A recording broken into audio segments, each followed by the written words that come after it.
Betapa banyak orang yang tidak pernah memikirkan akan hari kematiannya. Dan pengkhotbah berkata, Tuhan membuat mereka sibuk dengan kesenangannya dan mereka lupa akan hari kematian. Kekristenan berbicara tentang sejauh mana kita mengenal kehendak Bapa. Katakan amin ya. Apapun tidak akan bisa menjadi ukuran untuk kekristenan selain daripada sejauh mana kita ini mengenal kehendak Bapa dalam hidup kita. Karena tujuan Tuhan memanggil kita diselamatkan dari dalam gelap, dipindahkan ke dalam terang yang ajaib. Tentu tujuannya satu, supaya hidup kita berubah dari yang tadinya kita tidak mengenal kehendak Allah. Kita dipindah menjadi orang-orang yang mengenal kehendak Bapa.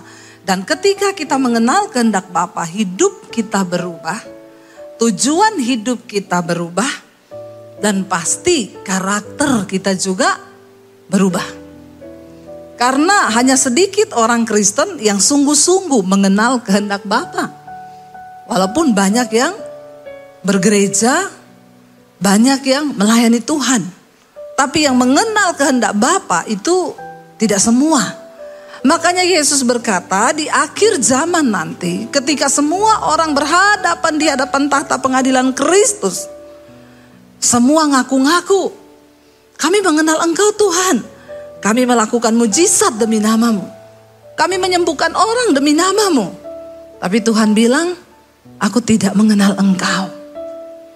Lalu dia akan berkata begini, marilah padaku, hai kamu sekalian yang melakukan kehendak Bapa. Jadi tolak ukur dari kekristenan adalah kita ini sampai di satu titik kita mengenal kehendak Tuhan dalam hidup kita. Kita akan baca bersama apa kehendak Tuhan dalam hidup kita. Mari kita buka Injil Markus pasal yang pertama. Kita baca mulai dari ayat yang ke-16 ya.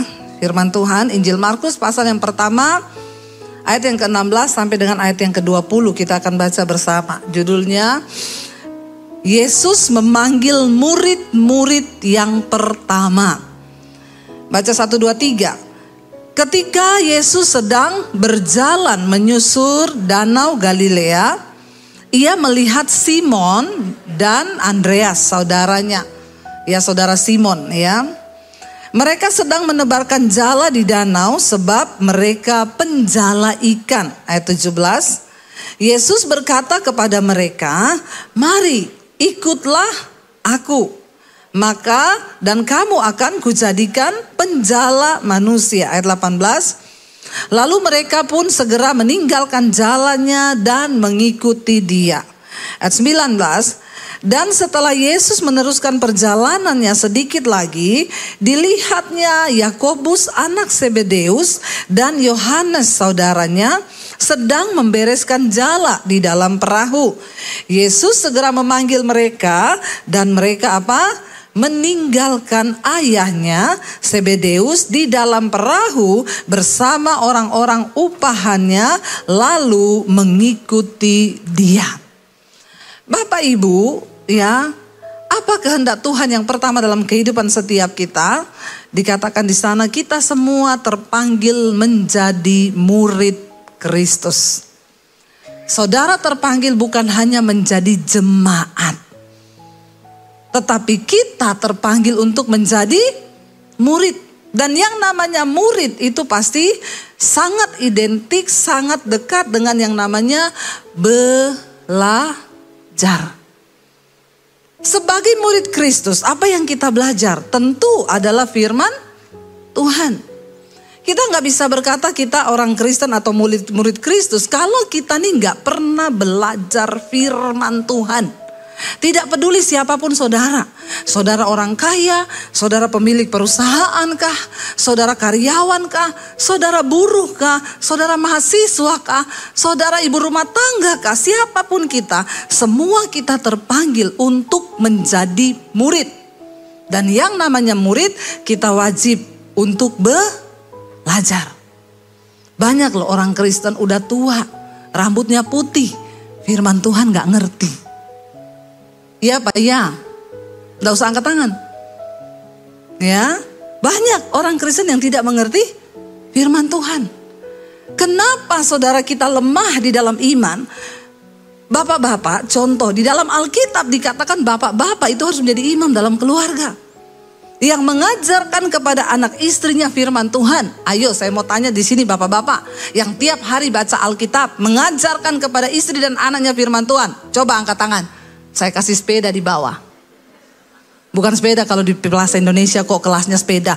Mercy ada di bawah parkir banyak. Gak tahu punya siapa, ambil aja.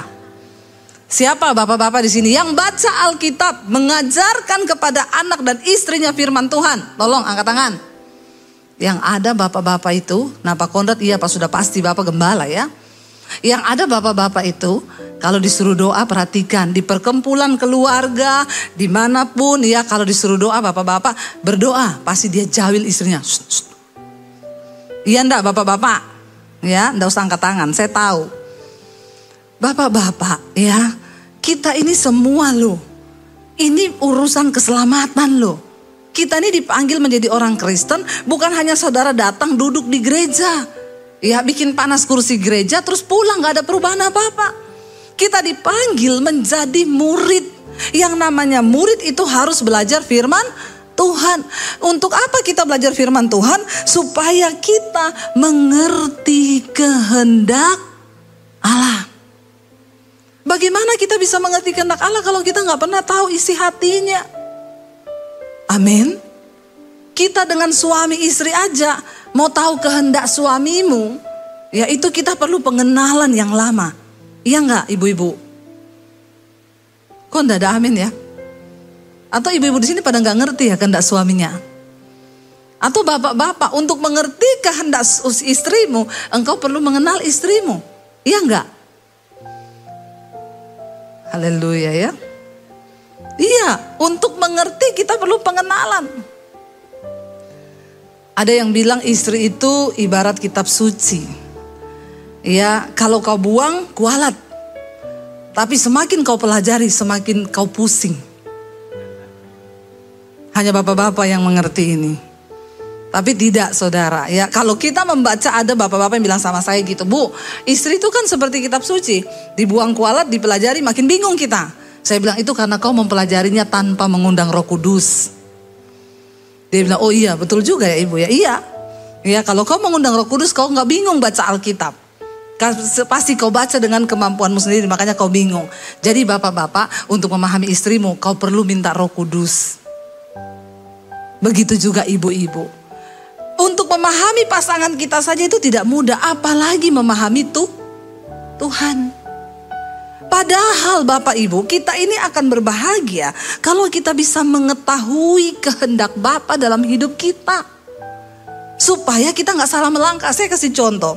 Saya ini banyak hamba Tuhan pendeta yang ngomong, Bu udah waktunya ibu buka gereja. Ya, kira-kira menurut Bapak Ibu saya ini buka gereja bisa gak? Jujur. Menurut Bapak Ibu bisa gak? Coba tolong ekspresi sedikit ya. Saya ini sudah berkhotbah berkeringat loh, di sini panas nih lampu sorot loh. Saudara itu duduk tanpa ekspresi, nggak tahu ini mengerti atau tidak, atau bayangannya lagi abis ini makan apa, lapar. Ya, ini ada orang apa kagak sih di sini? Ya, tolong ekspresi sedikit, saudara responsif ya. Jawab kalau saya tanya, supaya di sini saya berkhotbah itu tidak sia-sia. Kalau saudara tidak perhatikan, ngapain saya berkhotbah keringetan di sini, saudara ya? Ayolah kita bersemangat, amin. Saya ini bersemangat loh, saya ini sudah khotbah yang ketiga loh ini. Iya Bapak Ibu cuma dengar lagi. Kok kayak zombie ya? Ya. Bapak Ibu saya mau tanya kira-kira. Saya ini sengaja bertanya begini supaya Bapak Ibu itu responsif. Saya tahu oh Anda itu menyimak. Ya, karena kalau saya berkhotbah orang gak menyimak buat apa gitu ya. Pikirannya habis ini makan apa ya. Wah ya saya jadi ngomong sia-sia. Kira-kira menurut Bapak Ibu saya ini kalau buka gereja bisa gak saya buka gereja? Gitu dong, semangat saya ya. Kita bisa khotbah 3 jam kalau begini ya. Lalu banyak yang berkata, Bu, ibu sudah cocok buka gereja. Bukanlah Bu, pasti banyak jemaat. Saya bilang saya ini juga sudah dapat WA banyak. Bu, ibu kapan buka gereja Bu? Saya itu mau bergereja tempatnya ibu kalau ibu ada gereja. Beberapa hamba Tuhan juga senior ngomong, Bu sudah waktunya loh Bu. Nanti saya dukung. Tapi saya selalu berkata, maaf, saya tidak mau mendengar ya apa yang datang dari manusia. Saya mau biar kehendak Bapa yang jadi dalam pelayanan saya. Puji Tuhan, lampunya agak dikecilin ya. Aduh, haleluya saudara ya, lighting itu panas loh. Apalagi lihat muka saudara tanpa ekspresi, tambah panas saya. Saudara, saya bilang maaf Pak, saya itu bukan mau berjalan dengan kemampuan saya. Karena bagi saya melakukan sesuatu yang bukan kehendak Bapa itu percuma. Saya juga gak dapatkan perkenanan Tuhan. Kalau Tuhan gak berkenan saya buka gereja, ya saya tidak akan melakukan itu. Kalau itu bukan kehendak Tuhan. Lalu saya tuh bergumul Bapak Ibu. Sebagai hamba Tuhan kan kita ini harus bergumul kan. Harus bergumul. Apa yang Tuhan mau dengan pelayanan saya? Saya berdoa, Tuhan nih mau bawa kemana saya? Setelah pandemi itu saya jujur saya agak bingung saudara. Mau kemana nih saya bawa pelayanan saya? Saya bergumul, Tuhan apa yang kau mau Tuhan? Kalau kau suruh buka gereja ya aku buka. Ini sudah banyak yang mendukung. Tapi kalau tidak ya apa yang Tuhan kehendaki saya mau lakukan. Tiba-tiba yaitu saya dapat firman Tuhan. Karena Tuhan berbicara lewat firman-Nya kan. Ya Tuhan berkata begini. Yesus berkata, tuaian memang banyak, tetapi penuai itu sedikit. Karena itu berdoa kepada Bapa supaya Tuhan tuh kirim penuai. Lalu saya tangkap visi itu, Tuhan itu ngomong kamu harus mempersiapkan penuai di akhir zaman. Tuhan bagaimana caranya? Ya kamu buka sekolah. Nggak usah lama-lama, sekolah misi Alkitab yang hanya 6 bulan, persiapkan. Siapa yang menjadi penuai? Didik mereka, latih mereka supaya mereka kembali ke desanya, mereka bekerja dan membuka ya kehendak Bapa di sana, yaitu membangun kerajaan Allah. Beritakan Injil. Saudara, Yesus berkata, tanda-tanda akhir zaman sebelum kedatangan Tuhan itu akan terjadi lebih dahulu. Perang, bangsa bangkit melawan bangsa. Penyakit sampar yang mengamuk, akan banyak orang mati karena kena penyakit. Krisis yang akan melanda dunia. Itu tanda-tanda akhir zaman. Tapi Yesus berkata semua itu belum kesudahannya. Sampai satu hal ini Tuhan bilang. Kalau Injil kerajaan Allah ini sudah diberitakan sampai ke seluruh bumi. Barulah tiba kesudahan zaman. Itu tanda yang Yesus bilang cukup. Ya sangat tajam. Dia bilang kalau Injil kerajaan Allah ini sudah diberitakan sampai ke ujung bumi, barulah tiba kesudahan zaman. Kenapa Injil harus diberitakan ke seluruh bumi? Tuhan memberikan kesempatan bagi manusia untuk bertobat, menerima kabar baik itu. Supaya orang boleh memilih untuk diselamatkan atau tidak.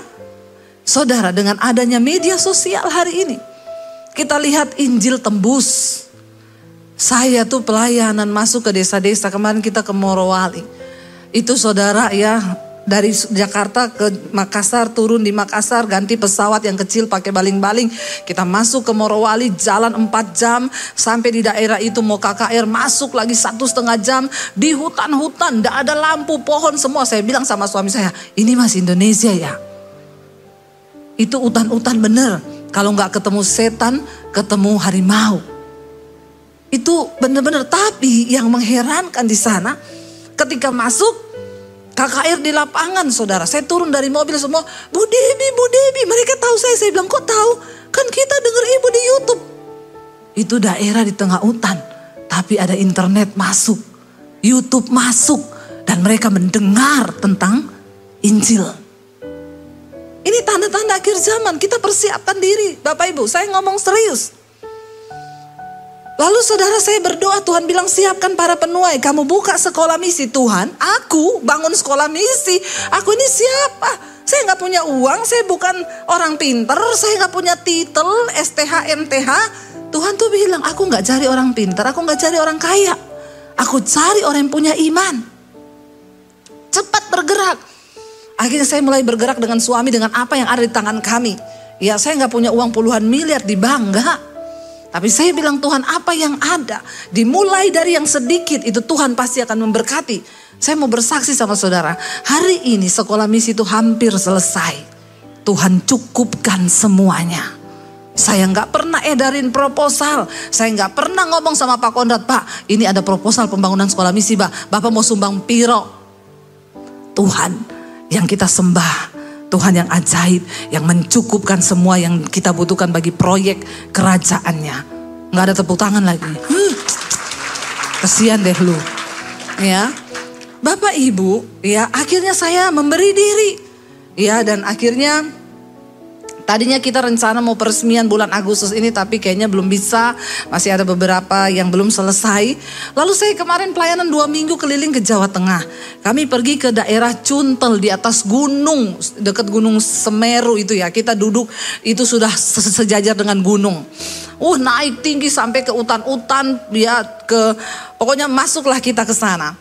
Saya bilang sekalian kita pergi ke sana, kita cari siapa tahu ada orang yang mau jadi anak murid di sekolah misi. Ya, Yesus enak ketemu sama penjala ikan, ikut aku. Langsung ditinggal jalannya, ditinggal perahunya, ikut Yesus. Saya keliling, nggak ada yang mau ikut. Ketawa situ ya, kasihan deh lu. Saudara tahu, cari orang yang mau jadi hamba Tuhan sekarang susah, nggak ada yang mau. Makanya saudara pikir gampang jadi hamba Tuhan. Kalau bukan panggilan, berat, nggak bisa. Saya keliling sampai di sana dijamu makan ya sama jemaat mesbah doa. Ibu ya saya dimasakin sayur lodeh, ikan asin, makan di atas gunung. Wah nikmat mana lagi yang kau dustai. Indah banget, enak banget tuh sayur lodeh di atas gunung. Saya bilang, Bu, ibu punya ponaan atau siapa aja yang mau jadi hamba Tuhan? Dulu ada Bu ponaan saya, sudah sekolah, STH, pulang ke sini, balik jadi security jaga pos. Nggak gampang. Saya bilang, Bu, saya cari orang yang terpanggil. Jangan orang yang hanya mau. Ya, saya buka pendaftaran. Banyak yang telepon. Bu Dewi, Bu, saya mau daftar jadi anak sekolah misi. Bapak umur berapa? 70. Nggak usah Pak. Bapak napas aja udah susah. Tapi saya rindu. Simpan rindumu Pak, sudah telat. Tapi untuk menjadi penjala manusia tidak telat. Bapak di rumah aja berdoa. Ya, beritakan Injil kepada tetanggamu, anakmu, cucumu. Tapi enggak usah masuk sekolah saya ya Pak. Kenapa? Batas usianya 33 tahun. Loh kok cuma 33 tahun? Biar bisa dikirim ke Morowali Pak. Ke Poso, kemana ya. Kalau Bapak kan masuk angin nanti. Orang saya aja masuk angin pulang dari Morowali, apalagi Bapak. Yang mau daftar banyak yang tua-tua. Saya nggak tahu, mungkin karena dia pikir sebentar lagi juga di absen. Jadi mau daftar, tapi ini yang muda-muda nggak ada yang mau Pak. Bingung saya, nggak ada yang mau. Susah ternyata untuk mencari orang itu untuk menjadi penjala manusia itu susah. Saya ketemu anak muda, saya bilang nggak usah pikir biaya ya, gratis loh, siapa yang mau masuk. Tapi memang benar, saya cerita sama teman saya di Amerika pelayan Tuhan, dia bilang, Bu, di Amerika setiap hari ada ratusan pendeta meletakkan jabatannya keluar, nggak mau jadi pendeta, nggak mau jadi hamba Tuhan. Mereka menyerah dengan tantangan zaman, tantangan hidup. Saudara, ini harus menjadi doa kita. Doa untuk biar Tuhan bangkitkan penuai-penuai di akhir zaman. Ya, saya pelayanan di Morowali, masuk ke desa-desa, saya bilang, Pak, kita masuk ke satu daerah yang tingkat bunuh dirinya sangat tinggi di anak-anak remaja. Saya sampai tanya, di desa begini ada orang bunuh diri? Kalau di kota mungkin ya. Karena pacaran, kita banyak lihat perkembangan zaman, ya tertekan karena lihat orang di media sosial, kebanyakan pencitraan, yang healing, sementara di sini pusing, ya. Tapi ini di daerah loh. Saya tanya, kenapa mereka bunuh diri Pak? Minum racun, ya gantung diri, ya macam-macam Bu. Ada yang galau katanya, ada yang putus cinta, anak-anak muda bunuh diri. Tapi itu roh teritorial. Saya bilang sama Pak Bupatinya, Pak, saya tunggu Bapak kirim 10 pemuda. Harus dikirim datang ke sekolah saya. Nggak usah pikir biaya, Tuhan akan sediakan. Tapi kita cari para penuai. Kalau saya tanya di sini Bapak Ibu, ada yang mau masuk ke sekolah misi saya? Tolong angkat tangan. Yang mau jadi hamba Tuhan? Mau? Umur berapa? Umur berapa? 35 sudah lewat. 33, ya. Tapi saya nggak yakin Anda terpanggil jadi hamba Tuhan. Masuk di asrama 6 bulan dibentuk. Tapi coba aja, silakan daftar di nomor yang ada ya. Nanti ada yang bagian wawancara. Bapak Ibu, kalau saya tanya di antara semua ini, ada yang mau jadi hamba Tuhan? Nggak ada yang mau. Ya, dibayar 100 juta pun mikir dulu. Tapi sekarang saya mau tantang saudara, mau nggak jadi penjala manusia? Siapa yang mau jadi penjala manusia? Angkat tangan. Yang nggak mau pulang saja. Buat apa saudara jadi Kristen? Bikin panas kursi gereja? Ngapain? Tuhan gak cari orang Kristen yang bikin panas kursi gereja. Ayo kita jadi penuai. Tuhan, aku mau menjadi penjala jiwa. Tuhan berkata kepada mereka, ikut aku. Karena hari ini engkau tidak akan menjadi penjala ikan lagi. Tapi aku akan menjadikan engkau penjala manusia. Saya ke Morowali dengan suami saya. Turun dari Makassar, kita transit harus pindah pesawat yang kecil. Yang naik pesawat ke Morowali itu 2 saja. Kalau bukan buruh tambang, itu biasa orang-orang dari ya China sana, mereka buru-buru tambang. Kita berdua turun, ditanya sama petugas bandara, mau ke Morowali ya Bapak Ibu? Iya, punya tambang di sana? Kita dipikir punya tambang Bapak Ibu. Tampang kita tampang yang punya tambang, bukan tampang buruh. Saya bilang, oh iya kami punya tambang. Tambang apa Bu? Manusia. Jadi bingung dia, tambang manusia? Nggak usah tanya ya. Karena semua orang yang kesana tambang nikel. Saudara, menjadi penjala manusia dimanapun profesimu, di situ Tuhan mau pakai saudara. Anda nggak perlu masuk sekolah Alkitab dulu untuk menjadi penjala manusia. Anda nggak usah hafal ayat banyak-banyak. Saudara tidak perlu punya gelar untuk menjadi penjala manusia. Kehendak Bapa, engkau dipanggil menjadi penjala manusia. Lalu bagaimana caranya Bu? Saya itu gak punya STH, MTH. Saya mau bersaksi saja ya. Karena setiap firman itu diteguhkan dengan kesaksian. Bukan secara kebetulan saya lihat hari ini temanya ini. Tadi malam saya saksikan di Mesbah Doa. Saudara ikut Mesbah Doa tadi malam tahu kesaksian ini. Ada seorang yang kirim kesaksian, Shalom Ibu Debbie, saya mau bersaksi, saya ini seorang guru. Saya bersyukur sejak saya mengikuti Mesbah Doa, Mesbah Syukur dan semua khotbah-khotbah Ibu, hidup saya diubahkan. Saya ini sudah lama Kristen Bu, tapi saya tidak mengerti menjadi orang Kristen yang benar, saya tidak mengerti kehendak Bapa. Tapi ketika saya ikuti khotbah-khotbah Ibu, Mesbah Doa tiap malam, Mesbah Syukur, puji Tuhan saya banyak diubahkan. Dulu saya dengan suami tiap hari berantem. Suami egois, saya juga egois, emosian. Jadi kami ngomong satu kata pun langsung kami ribut. Tapi sejak saya dibentuk Tuhan lewat firman, orang yang mau menjadi murid, dia hidupnya pasti berubah. Ya, kalau saudara tidak berubah hidupmu berarti Anda bukan murid. Anda itu hanya jemaat biasa. Ya, lalu saudara dia bilang, saya berubah Bu. Karena saya berubah, suami saya pun akhirnya ikut mendengarkan khotbah Mesbah Doa. Sekarang suami saya pun berubah. Dulu dia gak mau terima masukan, dia sombong, dia arogan. Tapi sekarang kami tiap hari, hampir setiap hari kami sharing. Kami cerita, kami berbagi kisah, kami saling memberi masukan. Wow, luar biasa kan Tuhan mengubahkan. Firman Tuhan itu mengubahkan. Lalu Bu, di sekolah saya itu, saya punya murid. Murid ini nakal setengah mati. Dia tuh kerjaannya tiap hari ngejar temennya pakai pensil yang tajam. Habis diruncing, dia mau tusuk temennya pakai pensil. Dia kejar pakai penggaris, dia mau pukul temennya pakai penggaris. Akhirnya saya tuh panggil murid ini. Saya tanya, kamu itu kenapa begini-begini? Lalu saya mulai coba cari tahu keadaan rumah tangga orang tuanya. Karena anak yang pemberontak begini biasanya di rumah tuh papa mamanya tukang berantem. Lalu benar anak ini cerita, iya tiap hari mama sama papa berantem. Ya, pukul-pukulan. Wah, makanya anaknya jadi begitu. Lalu guru ini panggil orang tuanya. Dipanggil, dia cerita kelakuan anak mereka. Lalu dia tanya, apakah bapak ibu baik-baik saja? Awalnya mereka berdua menutupi. Oh iya kami baik-baik Bu. Oh iya sudah, kalau begitu ya sudah. Dia minta nomor HP-nya ibunya. Lalu dia mulai sering WA Bu, gimana kabar?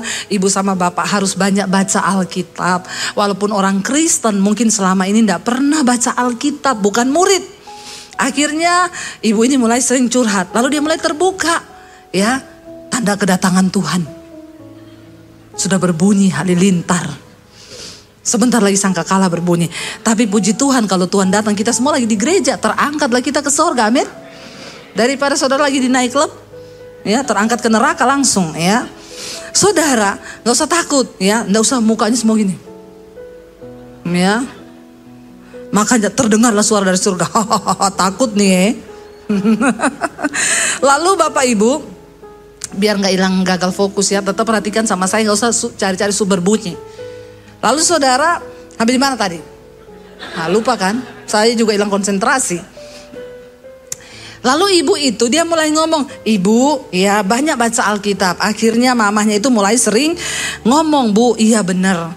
Saya itu di rumah sering dipukulin suami saya. Kalau kami ribut dia pukul saya. Kadang dia kejar saya, dia mau pukul. Makanya anaknya itu melihat. Jadi anaknya itu meniru. Hati-hati suami istri ya. Bagaimana kelakuanmu di rumah itu akan ditiru oleh anak-anakmu. Makanya bertobat. Amin.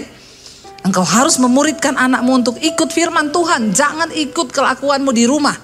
Bertobat. Akhirnya dia cerita, saya sering dipukulin suami, makanya anak saya lihat, mungkin makanya itu. Akhirnya ibu ini mulai mengajarkan firman. Tapi dia bilang, tapi bu saya jadi repot sendiri. Dia apa-apa telepon saya. Berantem tengah malam jam 2 dia telepon saya, bu nangis-nangis. Aduh lama-lama saya kalau kayak begini saya bisa gak tidur. Iya juga ya dia bilang. Akhirnya saya dapat ide, kan ibu bilang kalau kita gak bisa nginjili orang, share khotbah-khotbah yang memberkati. Jadi saya bagikan tuh link khotbahnya ibu. Bu, kalau dia share, dia udah WA, bu saya lagi berantem, dengerin ini ya, dia share khotbah saya. Besok dia share, nih mesbah doa ikut ya, nih mesbah syukur. Ibu jawabannya cuma satu, ibu dan bapak harus dengar firman. Lalu akhirnya mereka mulai mendengar firman Tuhan. Tiba-tiba saudara ibu itu bilang, bu saya kaget satu hari mereka itu WA, bu terima kasih. Ya saya bersyukur ibu kirimin kami khotbah-khotbah ibu Debbie. Sekarang bu rumah tangga kami dipulihkan. Keadaan kami dipulihkan Tuhan. Kami tidak lagi berantem dan anaknya di sekolah pun berubah kelakuannya. Bapak Ibu, engkau gak perlu bertanya bagaimana cara saya menginjil, bagaimana cara saya menjadi penjala manusia. Di sekelilingmu itu tuaian sudah menguning. Jangan sampai engkau punya teman yang tiap hari curhat masalahnya, tapi kau tidak bawa dia kepada Tuhan. Satu saat orang itu akan mati dalam kesalahannya, tapi engkau akan dimintai pertanggungan jawab atas nyawanya. Tapi kalau engkau sudah membawa dia kepada Tuhan, tapi dia mati dalam dosanya, Alkitab bilang engkau bebas dari pertanggungan jawab. Bapak Ibu, mari kita hari-hari ini terus ya membangun iman kita dalam Tuhan. Ya share saja khotbah pendeta siapapun yang saudara rasa memberkati, bagikan. Mungkin ada temanmu yang lagi dalam masalah, mungkin orang tuamu, mertuamu, menantumu, cucumu, ponakanmu. Share firman Tuhan. Ya, kasih tahu. Sebab apa? Saya cuma mau berkata, Alkitab berkata, ketika satu saat nanti kita semua mati, tinggalkan dunia ini, dan Tuhan Yesus datang, Alkitab berkata, kita semua akan berdiri di hadapan tahta pengadilan Kristus. Dia tidak tanya, apa kesuksesanmu selama di dunia? Berapa depositmu? Berapa jumlah rumahmu? Karirmu setinggi apa yang sudah engkau dapat? Jabatan apa yang kau peroleh di dunia? No. Ketika kita menghadap tahta pengadilan Kristus, yang dia akan tanya, berapa jiwa yang sudah engkau bawa dan diselamatkan di dalam namaku. Dan itulah yang akan menentukan mahkota yang akan kita terima di hadapan Tuhan. Jangan banggakan apapun di dunia ini. Jangan banggakan kekayaanmu. Jangan banggakan jabatanmu. Sebab waktu engkau mati satu saat nanti, tidak ada satupun yang akan kita bawa.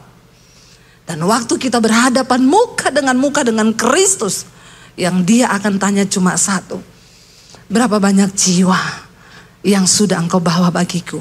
Saudara, waktu engkau mau share firman Tuhan bagi temanmu, engkau berdoa, Tuhan aku mau membagikan firman ini buat temanku yang lagi ada dalam masalah. Engkau jamah dia Roh Kudus lewat firman ini, supaya jiwanya terbuka dan jiwanya boleh diselamatkan. Engkau gak pernah tahu kapan firman itu bekerja.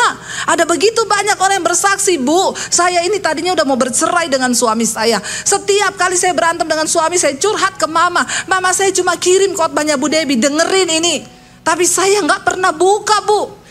Sampai satu saat di tingkat saya galau setengah mati. Saya iseng mau chat mama saya lihat ada khotbah ibu, saya klik. Waktu saya ikuti khotbah itu, Bu, Tuhan jamah saya nangis tersungkur di kamar saya. Dan sejak hari itu Roh Kudus ubahkan saya. Sekarang rumah tangga kami dipulihkan Tuhan, karena firman Tuhan yang bekerja di dalam kehidupan kami. Katakan yes, amin. Bapak Ibu, ada begitu banyak cara. Hari ini kenapa ada media yang begitu luar biasa dipakai Tuhan? Media ini bisa menghancurkanmu, tapi bisa juga memberi upah dalam kekekalan bagimu. Untuk apa engkau pakai media setiap hari? Apakah untuk memberitakan firman? Untuk engkau menyampaikan kabar baik? Ingat, kita sudah ada di akhir zaman, karena dengan adanya media sosial ini di kutub utara, dimanapun yang dulunya tidak bisa ditembusi oleh penginjil-penginjil, sekarang Injil masuk lewat media sosial. Ada internet, di situ ada khotbah. Ada internet, bahkan beberapa kota yang bilang, Bu, kami di tempat kami belum ada internet. Tapi saya kalau ke kota, Bu, saya download semua khotbah-khotbah ibu tuh. Saya download, saya kesempatan di kota. Waktu pulang ke rumah, saya dengerin satu-satu di rumah. Tidak ada lagi, saudara, yang bisa menghalangi Injil Kerajaan Allah diberitakan. Hari ini bahkan saya mendengar banyak orang yang bukan Kristen, mereka mulai membuka hati. Mereka mulai mendengarkan firman Tuhan. Ayo, jangan sampai kita terlambat. Apa kebanggaanmu ketika engkau menghadap Tuhan satu saat nanti? Kita semua akan mati. Ya, kemarin saya baru ngomong-ngomong sama anak saya di mobil, sama suami. Saya bilang sama anak-anak saya, Dek, apa arti hidup kalian? Kalian udah harus mikir mulai dari sekarang. Saya bilang, satu saat Mami akan mati, Papi akan mati. Anak saya bilang, ih Mami ini ngapain ngomong gitu? Ini kenyataan. Kamu jangan ngomong tidak. Dan kita sudah harus mempersiapkan hidup kita dari sekarang. Saya melihat begitu banyak orang yang hidup dengan sombong, santai, gak pernah mikir hari mati. Mereka bahkan tidak pernah mempersiapkan generasinya untuk kita nih semua akan mati. Saya bilang sama anak saya, lah kamu bilang, ih Mami ini, loh Mami bisa mati nanti malam, besok pagi. Semakin kesini, semakin hari saya ini setiap kali tidur berbaring, saya bilang, Tuhan, kira-kira kapan Engkau akan panggil aku tuh mati? Dan ketika aku mati, apa yang sudah aku bawa bagimu? Saya gak mau membawa tangan hampa di hadapan-Mu Tuhan. Tapi kalau Tuhan masih beri aku kesempatan hidup, aku mau bekerja. Beri aku kesehatan. Saya tidak akan lelah Tuhan. Saya akan bekerja. Itu yang saya renungkan hari-hari ini Bapak Ibu. Di tempat tidur, mau tidur malam, saya bangun pagi. Saya bilang, Tuhan terima kasih, saya masih menghirup napas. Saya masih hidup. Betapa banyak orang yang tidak pernah memikirkan akan hari kematiannya. Dan pengkhotbah berkata, Tuhan membuat mereka sibuk dengan kesenangannya dan mereka lupa akan hari kematiannya. Hati-hati Bapak Ibu, saya harus menjadi sandaranmu. Jangan pernah andalkan orang tua. Jangan pernah andalkan kekayaan orang tuamu sekaya apapun dia. Persiapkan hari matimu saudara. Kalau kita mati besok, apa yang sudah kita bawa bagi Tuhan? Jangan sombong anak-anak muda. Jangan engkau hanya berpikir mengejar karir dan engkau melupakan Tuhan di masa mudamu. Alkitab berkata, hai anak muda, ikutilah keinginan hatimu di masa mudamu, tapi ingat bahwa karena semua hal itu Allah akan membawa engkau ke pengadilan. Semua yang ada dalam hidup kita akan kita pertanggungjawabkan. Dan ketika kita mati satu saat nanti, Tuhan cuma tanya, apa yang engkau bawa? Apa yang ada di tanganmu? Ya, semuanya adalah milik Tuhan.